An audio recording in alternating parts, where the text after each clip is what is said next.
Hey, mechanical engineers, you don't need to be a mechanical engineer. Are you interested in the business side? Do you want to solve problems? Do you not want to sit at a desk? Then listen. Boom. Tanner, thank you for being here. I appreciate you. You're a sales engineer, something that we don't really Yeah, hear much about. no, myself included. When I was in school, first deciding what I wanted to do, somebody first mentioned the role of a sales engineer, and I had no idea. Yeah.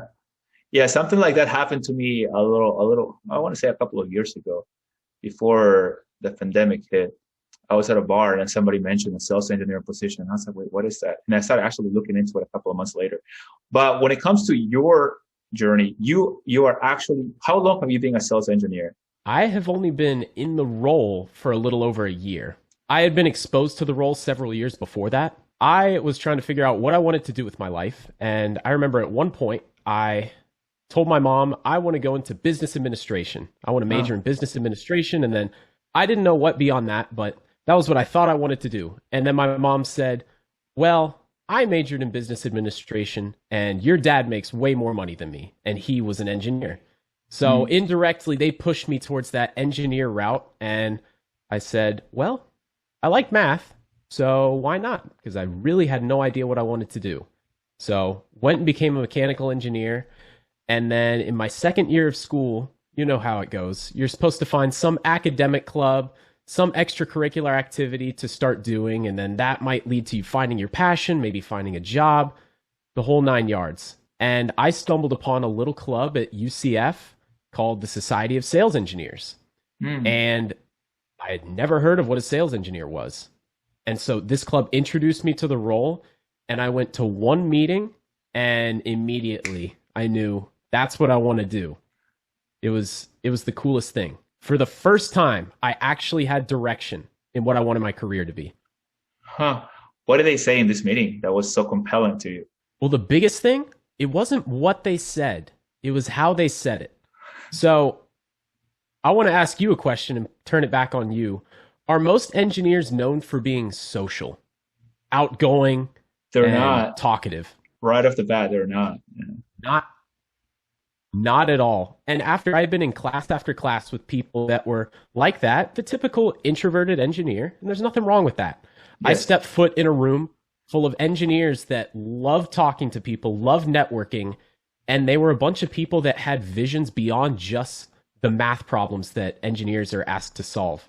So Hmm. when I saw this group of winners, of people that were what I wanted to be, then I was like, oh, that's it. This is the career for me.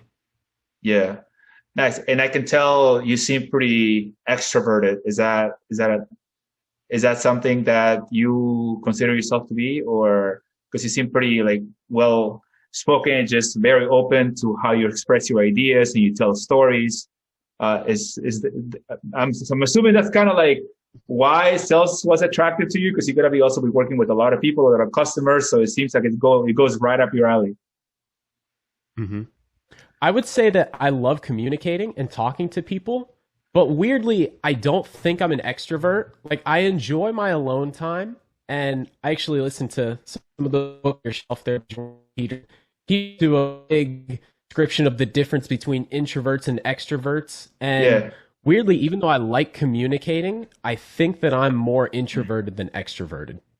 Really, what would you say it's your breakup between extroverted and introverted? For example, like myself, I consider someone that's about 65% extroverted, but I'm also okay with being like alone and spending my time here at home. Like, I don't know if you ever thought about that from that sense, like kind of a breakdown of introvert, extrovert. I don't remember who put it this way, but it was the clearest way that somebody stated it, and it completely resonated with me. But the difference between an introvert and an extrovert is whether or not solitude fuels you versus being around other people fuels you. I'm sure you can imagine when you're around people for a long period of time, it's almost like it drains your batteries. Yeah. And then there are a lot of people that I know that they can't sit by themselves for even an hour before they just start to go absolutely insane.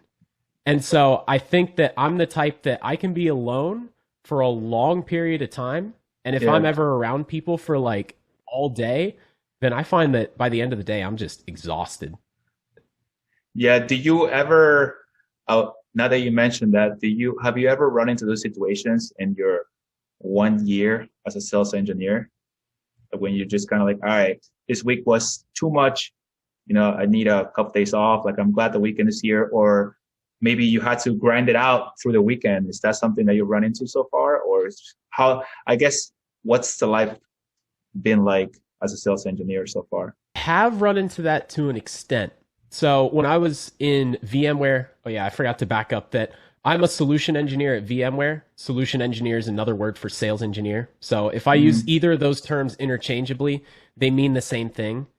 But when I went into VMware's new grad program, we were training underneath people that were currently sales engineers. And the market segment that I was being mentored in was the commercial space. And in the small commercial accounts, it's back-to-back meetings almost all day sometimes. Whereas when you get into some of the bigger accounts where there's fewer of them, you might not have meetings back-to-back all day. You just might have a lesser amount of much more important meetings that you need to do more preparation for. So I found that whenever I was underneath people that just had meetings all day, that by the end of those days, I would be like, whew, I need a break. Yeah. Yeah, definitely. I can definitely relate to those days when you just have meetings from 8 to 4 or 7 to 5, 7 to 6. And at the end of the day, you're just kind of like, all right, I'm glad this is over. But then it happens again the next day, it's just like a week worth of meetings. And then, yeah, it gets to be a little too much.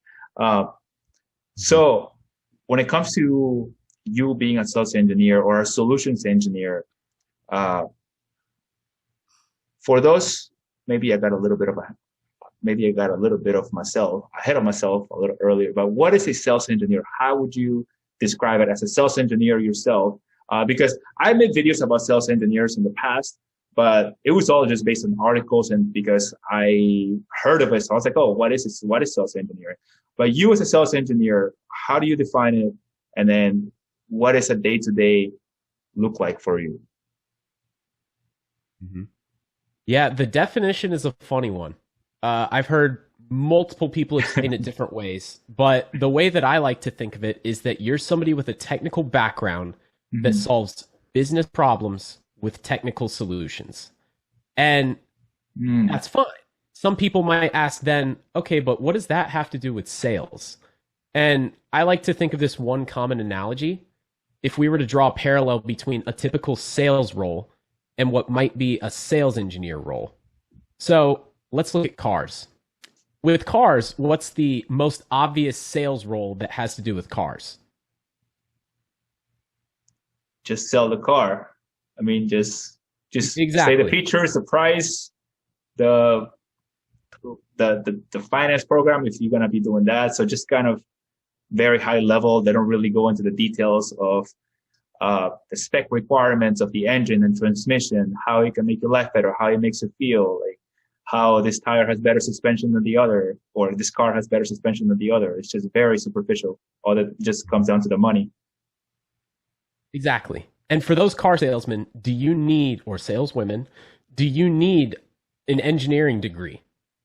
No, not really. It's just very superficial. No. Exactly.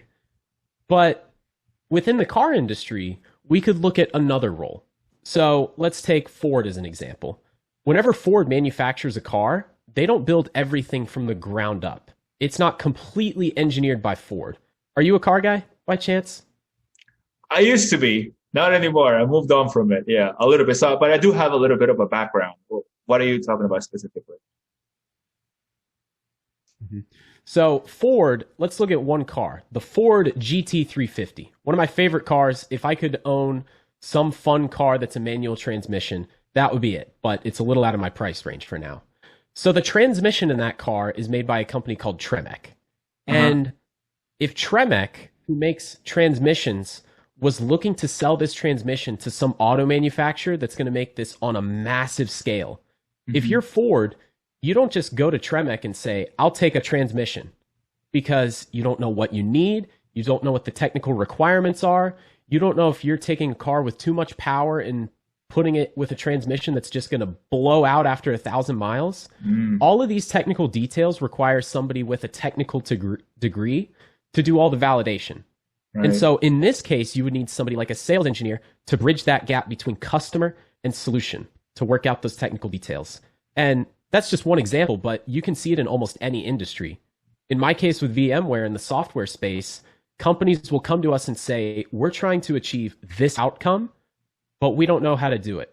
And then it's our job as the sales engineer or solution engineer to ask the right questions and figure out what we need to know in order to help solve their problem. And that requires a lot of technical know-how and communication skills. Right, right. And then what was the other part of that question? It was what is a sales engineer, and then what And does my what, day-to-day look like? right, right. Hmm. So the day-to-day of a sales engineer could vary greatly, mainly because there are different kinds. Like in different industries, it varies a little bit. But the Hmm. gist of it is that you'll spend some time researching these technical details, just like a software developer would need to read books and learn in order to build some kind of program. A sales engineer needs to make sure that they're up to date on technical details.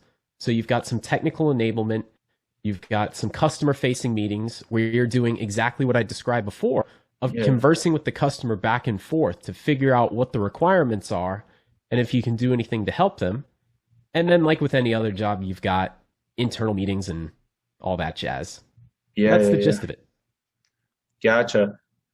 Have you, how did you get into the software space? You just mentioned that you're in the software industry.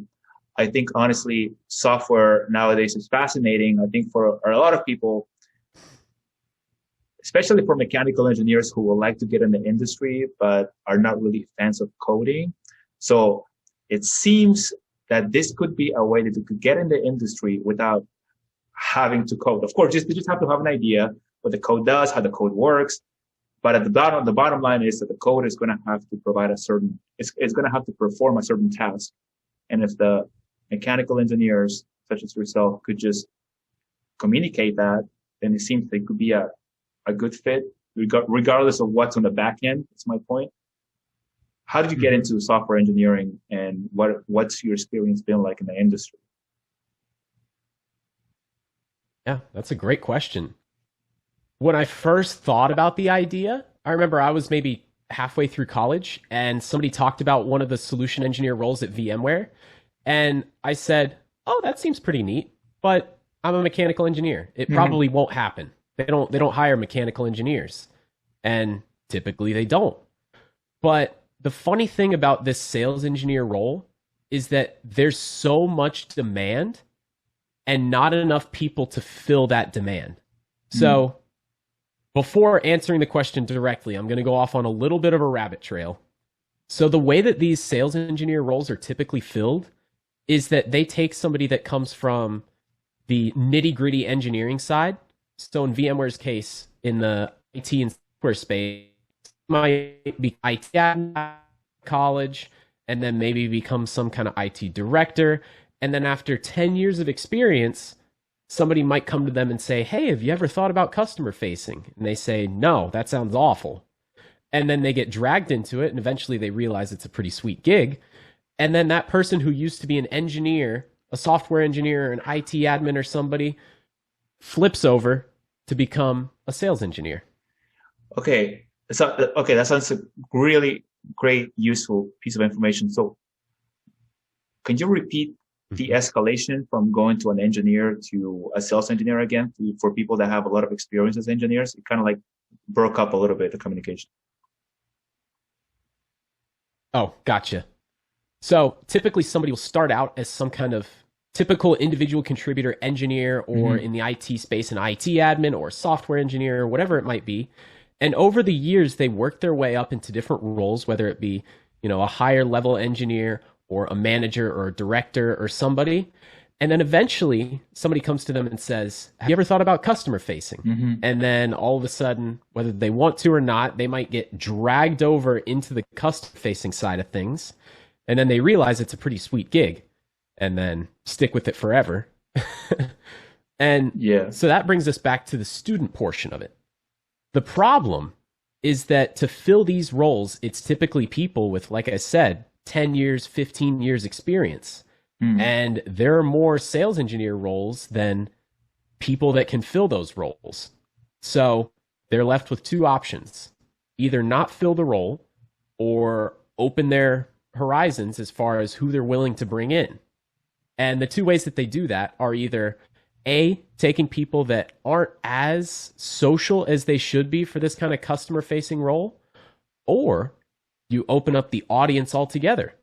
Mm. And so companies like VMware, in my case, they have new graduate programs that instead of taking that person that has 10 years of IT experience where they have a very narrow pool of candidates to pick from, they take somebody that's a new graduate that they know can be good at the role and then give them the training to just put them right there. And so that's the path that I took. So me as a mechanical engineer, it didn't really matter because I didn't have IT admin experience or I didn't have hardcore mechanical engineer experience. And then degrees don't always matter. Like how many times in your job do you solve a differential equation? Right. Yeah, that's true. You don't. I said this in my channel plenty of times that after you graduate, in my experience, I've only used probably like 10, 15%. And that's maybe pushing it a little bit, 10, 15% of everything I've learned. Yeah. Funny story. I remember asking my dad, because I mentioned towards the beginning Yeah. of the podcast, my dad was an aerospace engineer. Yeah. I asked him when I was about halfway through school, how much do you use this stuff? Like, do you ever use calculus? And he said, no. I would say the only class that I ever use is kind of statics. Might draw a little free body diagram about Yeah. whatever. Which would have been nice because statics was my favorite class, but Yeah. I do remember statics. That was a fun class. All right. So I had a couple of questions when it came to you going into software as a mechanical engineer. Number one is how long was the training? But before we get to the training, how does your company, what are the traits that you see in somebody with no experience, somebody that just, so let's say I am a recent graduate, I have a mechanical engineering degree, no experience whatsoever, internships, no co-ops, nothing. And I go to VMware and I say, hey, I think I can do this, or I would love to do this. Number one, because I need a job. And number two, because it actually kind of sounds interesting. So what does VMware say at that point? You go to an interview, right? But what do they look for? that's a fantastic question. I would boil it down to three main pillars. And then aside from that, there's one X factor that I'll leave for the end. Mm-hmm. So those three main pillars are technical prowess, just straight up, can you understand technical concepts? And it's a pretty mechanical engineer. If I can understand that you and I go through. Oh, wait, did my internet break up? Okay. If we can understand some of the stuff that we went through for our degree, then it's a pretty safe bet that we can understand the technical side of the products that we're selling. Then there's the business side, being able to look just beyond the numbers of does it work to is there a business case for it and can you tell that business story? Because if you go to a business and you say, this product does this, that, this, that, this, that, they're going to say, who cares?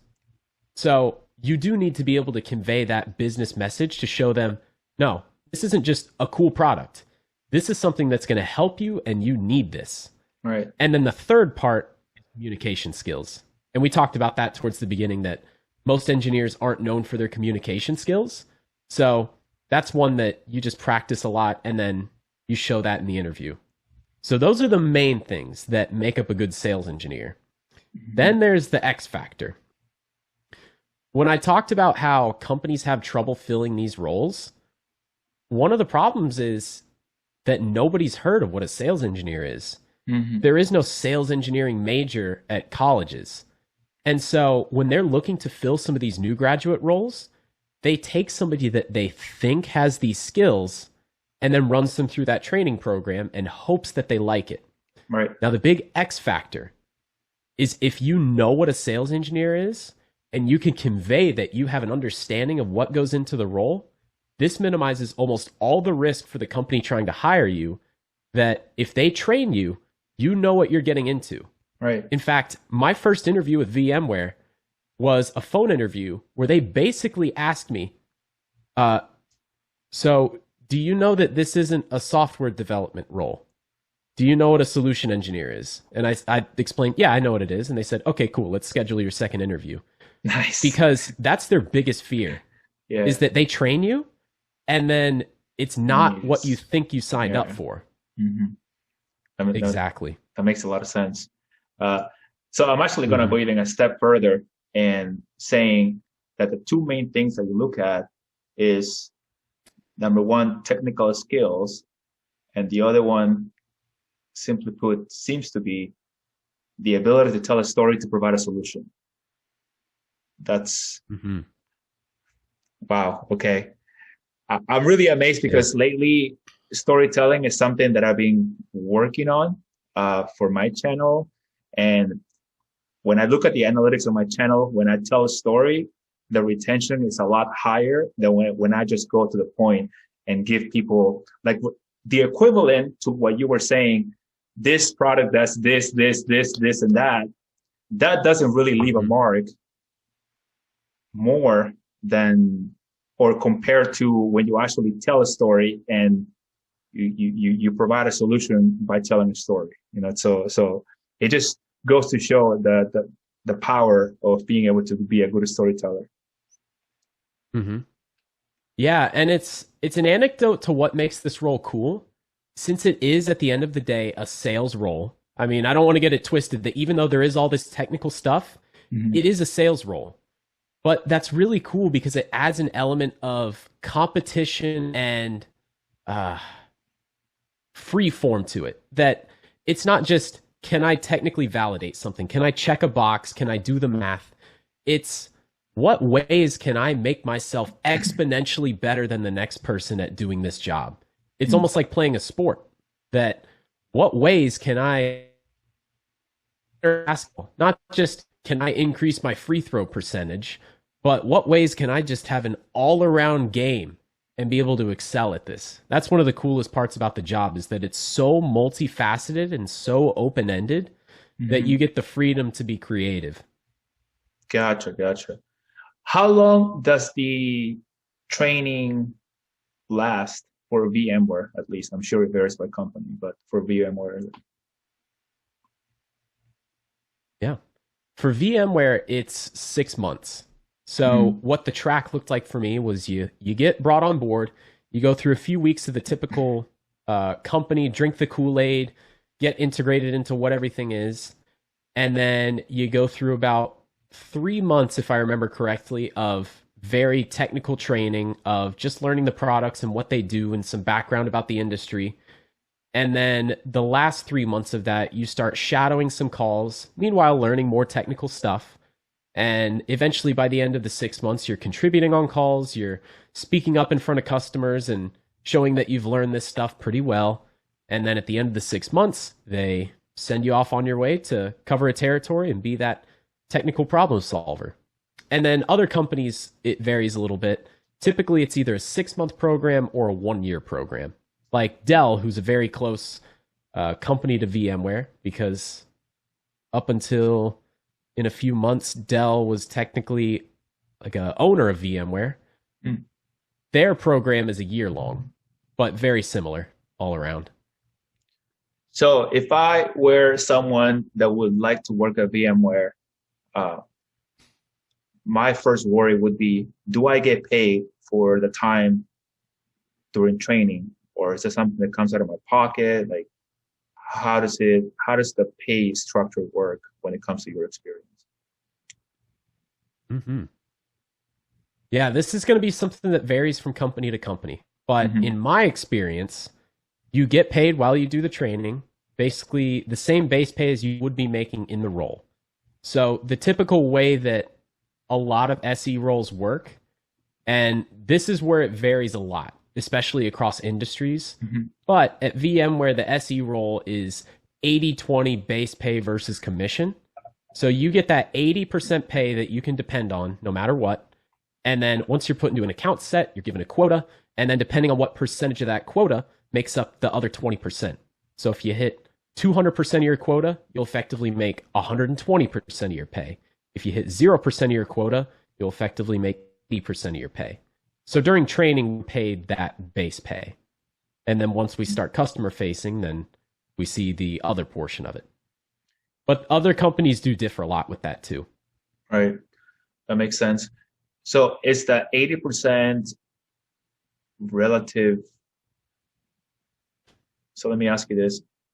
Is the 80% with respect to, if we were to compare that number, so let's say you're getting paid $80,000, would that be equivalent to another engineer with the same level of experience, all things equal? Or would be 80% of the regular salary I would be getting elsewhere? So for instance, let me put it this way. If I'm as a I think I get what you're saying. yeah, if as a mechanical engineer, I should be making in the market 100,000, let's say. Mm-hmm. If I become a sales engineer and I get paid 80%, would I be getting 80,000 as a sales engineer? I see what you're saying. There's no right answer to that question because it's almost irrelevant because this role is so niche, it doesn't correspond to the salaries of other roles, if that makes sense. I'll say that sales engineers in general, especially when you become a little bit more senior and you've really developed your craft, it could be one of the most lucrative career paths you can possibly do. I mean, the growth curve for what you can make is almost exponential. So there's kind of no correlation between the two. And then for me, there was especially no correlation since mechanical engineer versus software sales engineer. Yeah. It really doesn't have a correlation. Yeah, I understand. I want to dig a little deeper into the software side of your role and ask you, how much coding do you need? Or how much software background do you need? I mean, obviously you mentioned that you go through a sales portion, training, but when it comes to the technical side of software, because you have to have an idea of what the software does, what it, like how it can be more efficient, like you need to be able to communicate what it's going to end up doing. Do you need any background in coding, any specific software that you need to be very familiar with, maybe a company software? I don't know. Yeah, perfect question. This is going to be another one that depends on the company. So at VMware, I needed no coding experience. And I'll dive a little bit deeper into this. For people that don't know what VMware does, it's funny because people in the IT space, everybody know what VMware does. Yeah. Actually, they only know a little bit about what VMware does. And then people outside of the IT and software space have never even heard of VMware. But our product portfolio is super broad. Like even the people that know VMware, they know about this much that we do, but we really do this much. So my role is a core solution engineer. So I cover the entire portfolio up to a relatively shallow depth. So I don't really need to know any kind of coding stuff. I just need a general background in, from an IT perspective, what does an IT admin's job look like so that I can ask the right questions and figure out the right needs and if we can provide a solution. And then as we go down different product paths, we can bring in a specialist that might do a little bit more nitty-gritty work. That being said, I've heard of some people that are solution engineers or sales engineers at relatively small companies where their team of solution engineers is only 3 people. Those types of solution engineers probably do need to have some kind of coding experience. Or they used to be software developers for that company and then got dragged into the customer-facing side of things. I understand. Perhaps it also has to do with what kind of software you're selling and who your customer is and what kind of questions the customer will be asking. It's just going to depend. Interesting. Yeah. Yeah, because the reason I was asking that question is because I'm putting myself in the shoes of somebody that wants to go into sales engineering, especially when it comes to software, because right off the bat, it just sounds very lucrative. You know, it's like, oh, sales engineer, you mean sales, you can make money on commission. Not only that, but you're kind of compounding that with the software industry, which is a booming industry. So it's kind of like something that sounds very appealing to somebody that doesn't want to go through, or for somebody that wants to maximize their time in industry, you know, whether it is just to maximize their income, which it's safe to assume that most people want to do that. Yeah. Money isn't everything, but it's important. Yeah, for sure. Especially when you're graduating and let's say you have a ton of student loans and you have responsibilities, like, yeah, for sure. Um, So can you walk us through, I want to learn a little bit more about the training. What are the stages of training? You mentioned for your specific, for your company, 6 months, like, do you focus just on, how much of that is focused on communication and telling a story? Like, do they train you for that? I'm assuming they do. Yeah, that's a great question. Toward the beginning of our training, we went through some pre-made classes. Like, have you ever heard of the book How to Win Friends and Influence People by Dale Carnegie? I have, Maybe? yes. I have it. I have heard of it. So great book, by the way. Yeah. Have you read this 100% one? recommend reading. You should read this one too. It's called Persuasion by Robert Cialdini. So, No. yeah, so he talks about all how you can basically persuade people um, without them knowing. And he just goes over examples on how salespeople do that all the time. Like, for example, let me tell you this quick story. Sorry to interrupt. So apparently, one of the ways that we can increase sales with people is by building trust. And he was given an example of a sales guy who used to go to people's homes.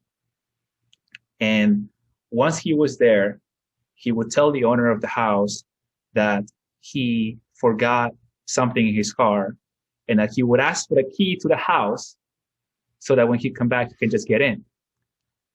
So Robert Cialdini was saying that he would go with this guy to very multiple sales calls. And he noticed that he would do this at every house he visited. He would just do and play the same trick. He would go set up for the face-to-face meeting and he would say, hey, I forgot something in the car. May I have the key to your apartment, to your house so that I can get back in? So that right there apparently increased the trust of the clients into the salesperson.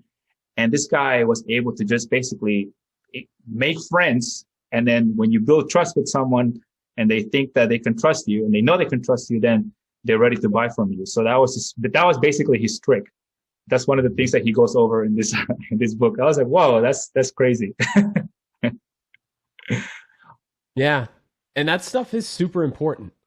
The funny thing is, if you look at performance numbers for different sales engineers, it's not always the ones that have the deepest technical understanding that perform the best.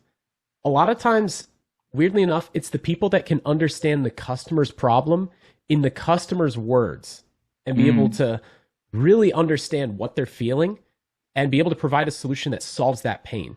And I don't even mean in like a cheesy sales way, like a gimmick.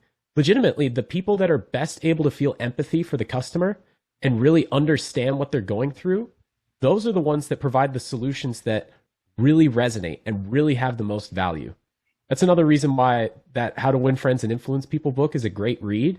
Is it sounds like a cheesy, gimmicky, how to con people book, but at the end of the day, it's just a book about how to have empathy for other people. And that's how you get people to like you.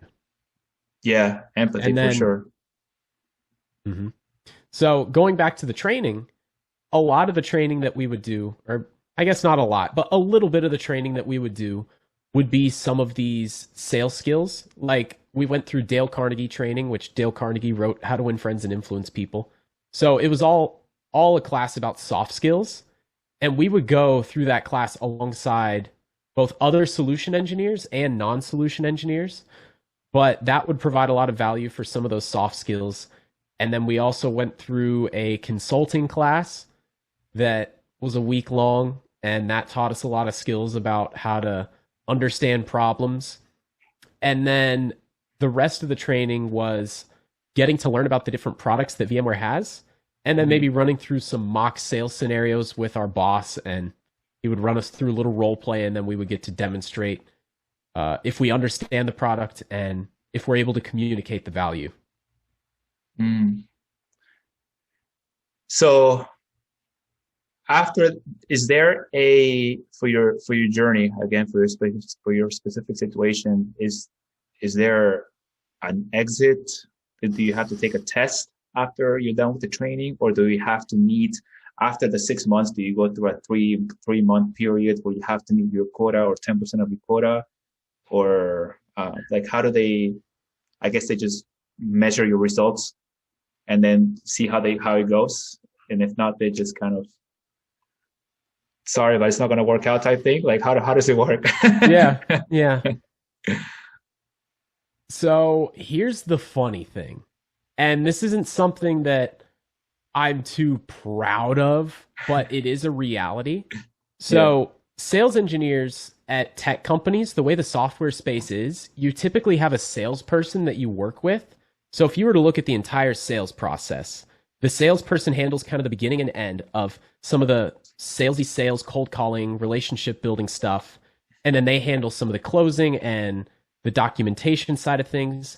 And then you come in the middle for whenever the conversation starts getting technical and you need somebody with that technical background.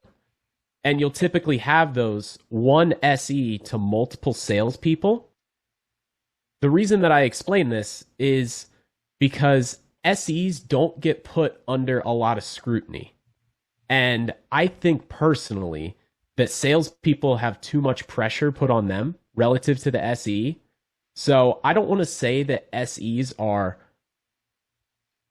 unfireable by any means, but you're not held to the same level of scrutiny as that corresponding salesperson. And that's not a VMware thing. That's almost anywhere. Gotcha. So the sales engineers, just a second, let me plug in my computer.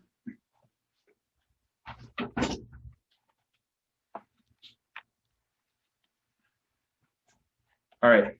So the sales engineers are not cold calling.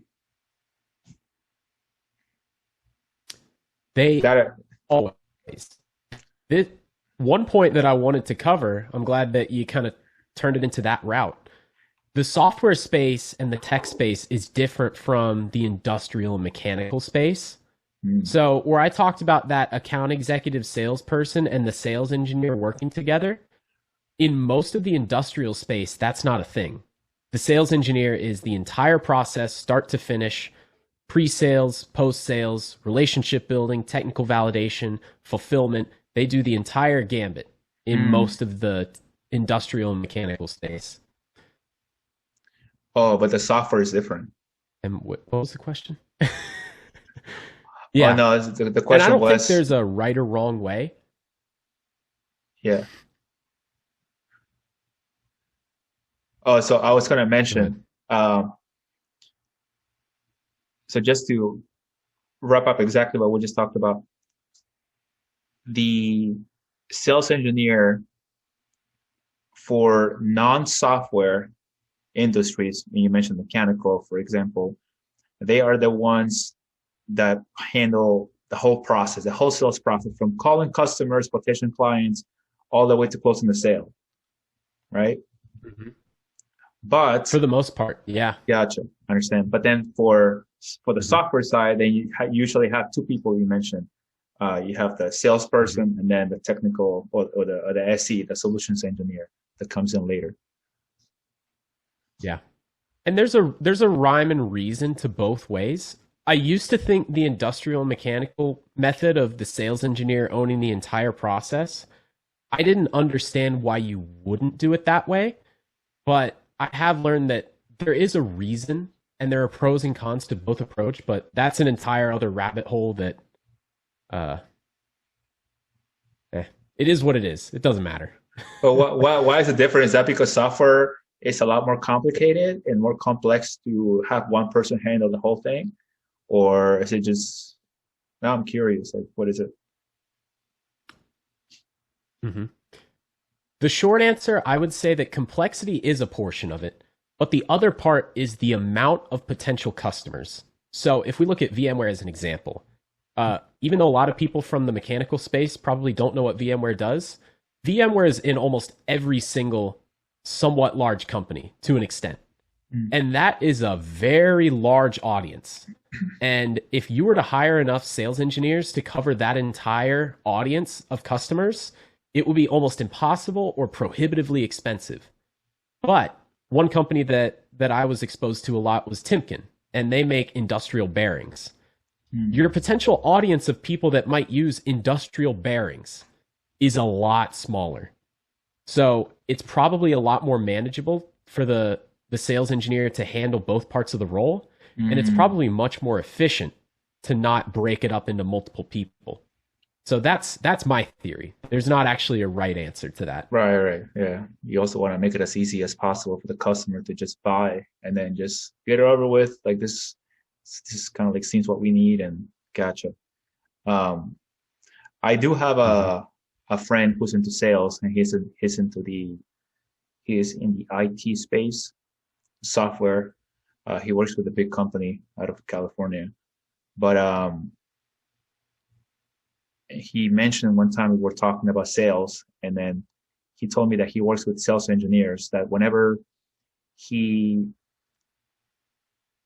gets the customer to pretty much agree to buy stuff or at least be a lot more interested in the product, then he kind of hands it over to the sales engineer, and then the sales engineer handles it from there to answer any customer questions, so kind of like to close out any further technical um, questions the customer may have. Hmm. Yeah, spot on. Like when I talked about the entire sales process, how the account executive handles the beginning and end, and then the sales engineer handles in the middle. Right, right, right. Yeah. Makes a lot of sense. So how so, so you in the sales engineer market, have you seen a rise in popularity and look in the search for sales engineers, or maybe even the interest from people? What have you been? I know that you mentioned that there's an increase in demand, but I'm guessing Mhm. that's one of the reasons why the National Society of Sales Engineers was formed, to increase more awareness and to start increasing the supply of sales engineers as well. Hmm. Yeah, and I don't think since we've been talking and it's been recorded, I don't think we've mentioned what the National Society of Sales Engineers is. So should I paint a picture of what that is first? Yeah, I think so that yeah, I think it'll be helpful for people who are not familiar with it. Maybe it's a resource that young engineers can use for to get a better idea of what sales engineers do. Maybe different stories, like because you're also a board member there, right? Yeah, that's correct. Long ago, when I mentioned that I was exposed to that club, the Society of Sales Engineers at UCF, Hmm. that club, along with two other clubs in the U.S., one at Iowa State and then one at California Polytechnic, they came together and they formed a National Society of Sales Engineers. And it's a nonprofit that's all about introducing students to this sales engineer role and then helping equip them with the tools that they need to be successful. And one of the ways that they accomplish that is by helping create local clubs. Hold on, somebody's calling me. Let me decline. And they create local clubs at universities, and then students are able to learn about the role through that, get trained through those local clubs, and then the organization has an annual conference that all the clubs can come together, go through a sales engineering competition, which is a cool thing that we can talk about in a little bit. And yeah, that's one of the big key factors in helping drive more interest to this sales engineer role. And then there's another organization that I should plug too called the Pre-Sales Collective that is similar but more targeted at people that are have already been in industry for a few years or are looking to get connected with other people that are already sales engineers. Mm, got it. So how many do you guys post jobs, or do you just post training and tools to help sales engineers? Are you guys kind of a what would you say, a point of contact for where companies go and say, hey, I need some sales engineers. Uh, can you post this on your can I go to your website, the National Society of Sales Engineers, and see what companies are looking for sales engineers? So yes and no. We don't necessarily just have a job board that we post jobs out for, or at least that's Mm-hmm. not the main function of NSSE. Mm-hmm. But companies do come to NSSE to get connected in our annual conference. And Mm-hmm. then when they come to that conference, those companies are able to meet the students that are competing and be able to interview the candidates and get connected with them and have this audience of people that know what sales engineering is, have been given some of the skills to be successful, and are actively looking for sales engineer jobs. So we do have a job board that's on our Discord that if companies want to float us some jobs that we can broadcast to the community, we do have that too. But the conference is the main way that we connect companies to students. And then also the local clubs, they can Which connect companies to students on their own. gotcha. Which then reduces the risk of companies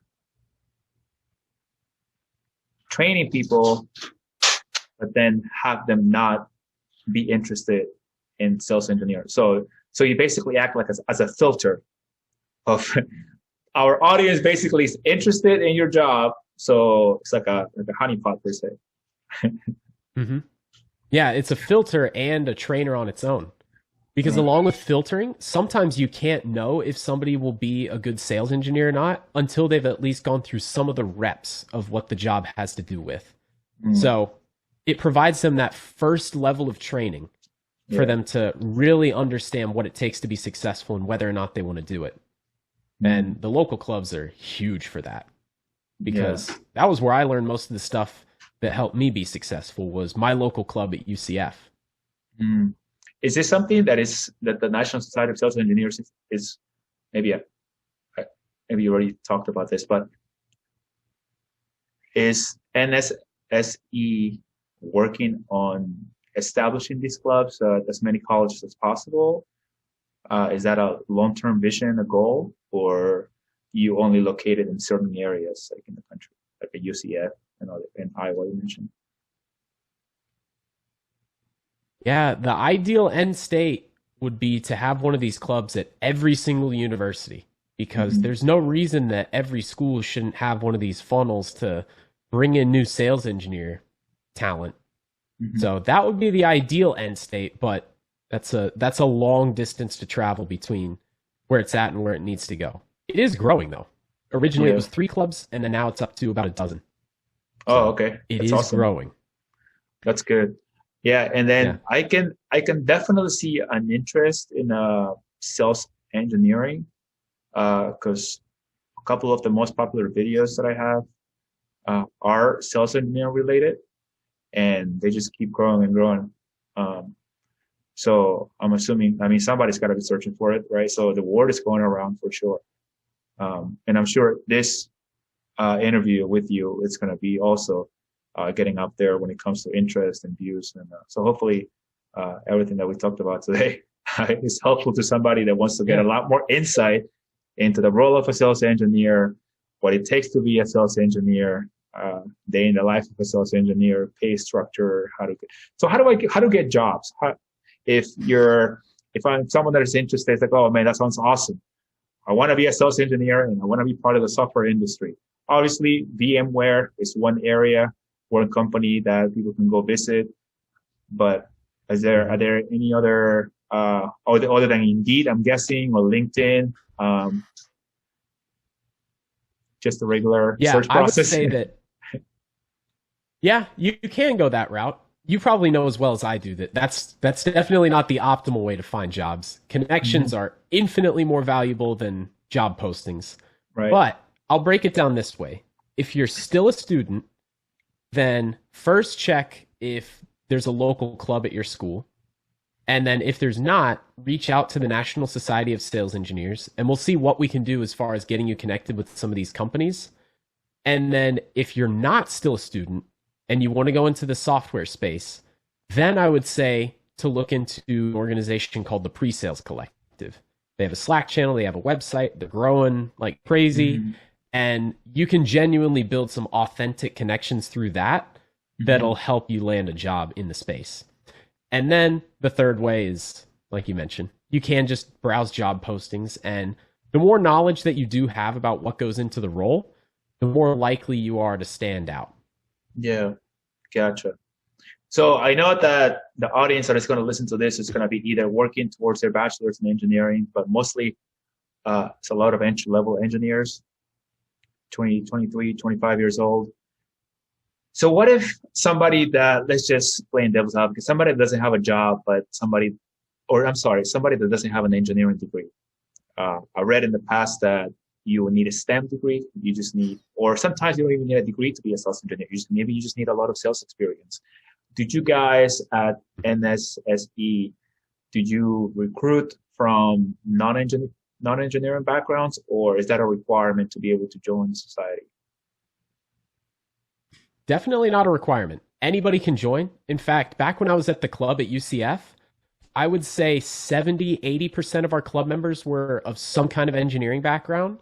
And then the other 20 to 30% might be a business major, might be a marketing major, might even be a psychology major. It could be anybody. And companies are usually open to hire anyone if you can prove your worth. Not all companies are the same. Like a lot of mechanical type of companies, they want somebody with that mechanical engineering background. That's like a non-starter. But the software space especially is a little bit more flexible to hiring people of different backgrounds. Interesting. I will say though that if you do target more of the mid-level career pivot, like 10 years in an industry and you want to pivot into a solution engineer role or a senior solution engineer role, that's the path that I'm not sure what the best answer is. Because perfectly said, like you mentioned, that some people with a lot of sales experience, especially in the software space, might make a pivot over into more of the technical role. But it is a little bit hard to go from just some random person who's 30, 35 years old into a solution engineer role. It's a little bit difficult to cross that chasm. Gotcha. So I guess kind of assuming I get a job, right, as a sales engineer, I'm in the software industry, I'm killing it. What are the long-term benefits other than obviously the money? What is the career path? Can you, as a sales engineer, can you go out the path to be a vice president of sales or regional manager? Like, what is the career path for a sales engineer based on what you've seen? That's an excellent question. So the main dependency of this question is, do you want to stay an individual contributor or do you want to move into some kind of management capacity? And if you're the former, then you can be a sales engineer and then move into like a senior sales engineer, then like a staff sales engineer, and you can very much increase your earnings super high, even just within that. But if you do want to go into more of the management side, then you could go sales engineer, sales engineering manager, some kind of sales engineering director. And then from there, it wouldn't be unheard of to pivot into a VP of sales or a VP of marketing or something along those lines. Because the cool thing that the role does for you is you get a pretty equal representation of the technical side and the business side of a product. Right. So it is a pretty easy pivot into one of those adjacencies.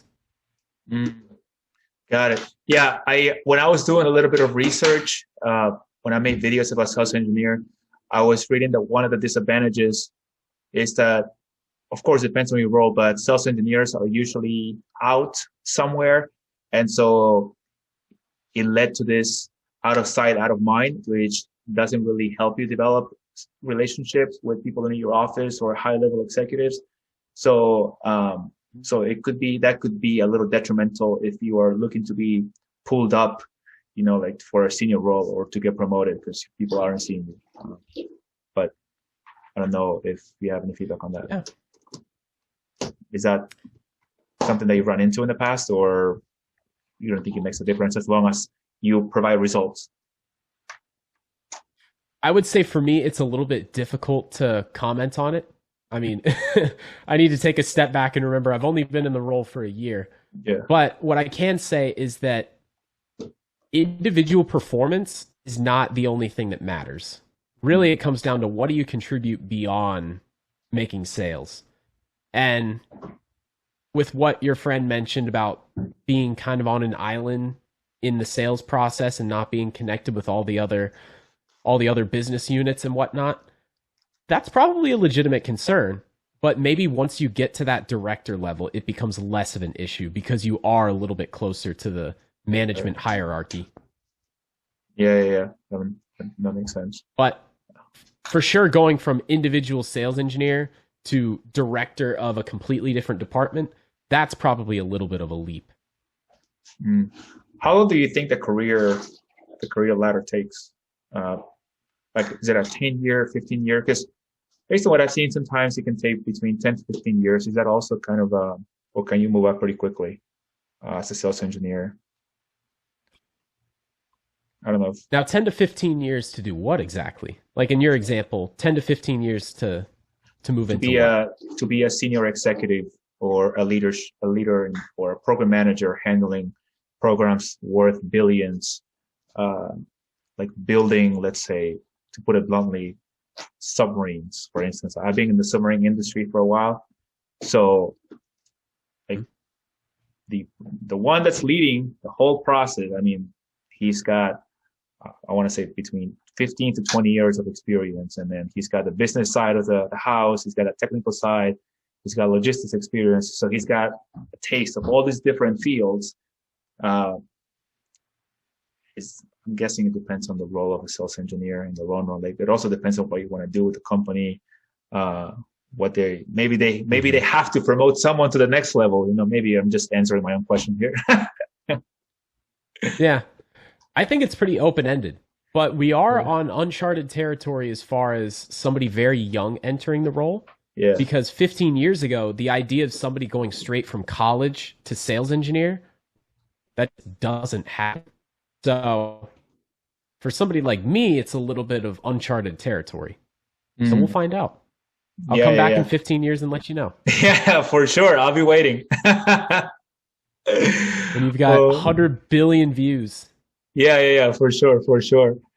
Uh, Tanner, anything else that you would like to, anything that you think I may have missed, but you think it's important for sales engineers or for potential sales engineers in the future to know, so they can be a little more attracted to the positions.